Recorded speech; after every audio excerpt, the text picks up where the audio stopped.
محترم ملګرو مسافرو السلام علیکم. یو چربای ته در سره شریکوم، امیدوارم چې ستاسو د خوښې وړ به وګرځي. د موجوده حاکمانو واورئ، د دنیا لویو منصفانو واورئ، پښتون د خپل حق حفاظت پېژنو، رد او ظلم عدالت پېژنو. د موجوده حاکمانو واورئ، د دنیا لویو منصفانو واورئ، پښتون د خپل حق حفاظت پېژنو، رد او ظلم عدالت پېژنو. د پښتنو نسل کوشوالی شي، هیڅ رقم نه راځي د چا په زړه کې، د جاید حق په عملي ویلی شي، دغه ګیله راځي زما په زړه کې.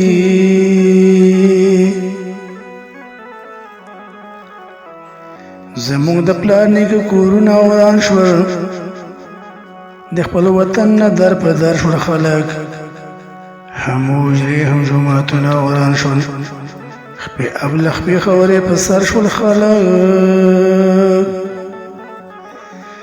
د انسانیت محافظانو واورئ، د دنیا لویو منصفانو واورئ، موږ د نویو انسانیت پېژنو، رد او ظلم عدالت پېژنو.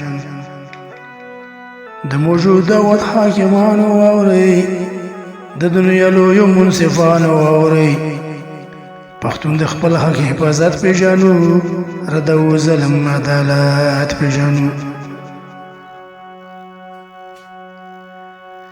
موږ ته نن سکول او هسپتال پکار دی، ته زموږ حق باندې قبضې لګوې، بیدی سالک رتا فی الحال پکار دی، په بندانیاتو مدافع لګوې.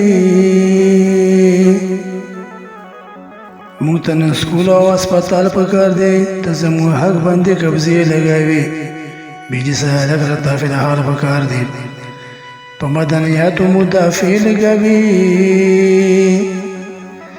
زموږ روزګار او معیشت تباه شو، افسوس ته دې طرف ته خیال نه راځي، د وطن مینه محبت تباه شو، رحم د چا زموږ په حال نه راځي. فریاد زموږ د غریبانو واورئ، د دنیا لویو منصفانو واورئ، د نن دوه مخې سیاست پېژنو، رد او ظلم عدالت پېژنو. د موجوده حاکمانو واورئ، د دنیا لویو منصفانو واورئ، پښتون د خپل حق حفاظت پېژنو، رد او ظلم عدالت پېژنو. موږ امن غواړو دښمني نه منو، کړو په میدان باندې رښتیا خبرې، قبضه د چا غیر قانوني نه منو، په غوږو واده وري دنیا خبرې.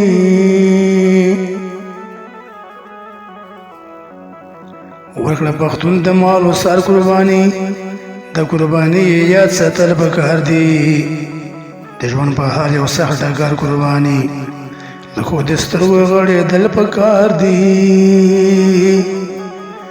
واورئ اواز د مظلومانو واورئ، د دنیا لویو منصفانو واورئ، د هر چا بد او صحیح نیت پېژنو، رد او ظلم عدالت پېژنو. د موجوده حاکمانو واورئ، د دنیا لویو منصفانو واورئ، پښتون د خپل حق حفاظت پېژنو، رد او ظلم عدالت پېژنو. دغه پیغام د پښتنو وروڼو ته چې د خپل حق دپاره نه ودرېږئ، په ملک مینو مېړنو وروڼو ته د ازادۍ په لاره نه ودرېږئ.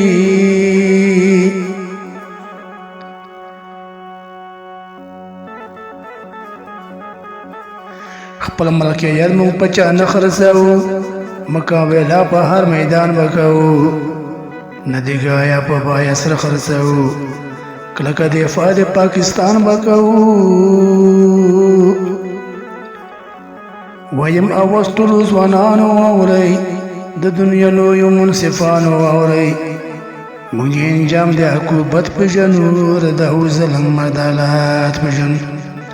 د موجوده حاکمانو واورئ، د دنیا لویو منصفانو واورئ پښتون د خپل حق حفاظت پېژنو د ظلم عدالت پېژن د توجه نه مو یو جهان مننه ملګرو زموږ د یوټیوب چینل اواز د خیبر کمرخیل ادبي ټولنه خواخوا سبسکرایب کړو او د ملګرو سره ګروپونو کې شیر کړو او د فیسبوک پیج مو اواز د خیبر کمرخیل ادبي ټولنه خواخوا فالو او لایک کړئ او د ملګرو سره ګروپونو کې شیر کړئ. ډېره مننه.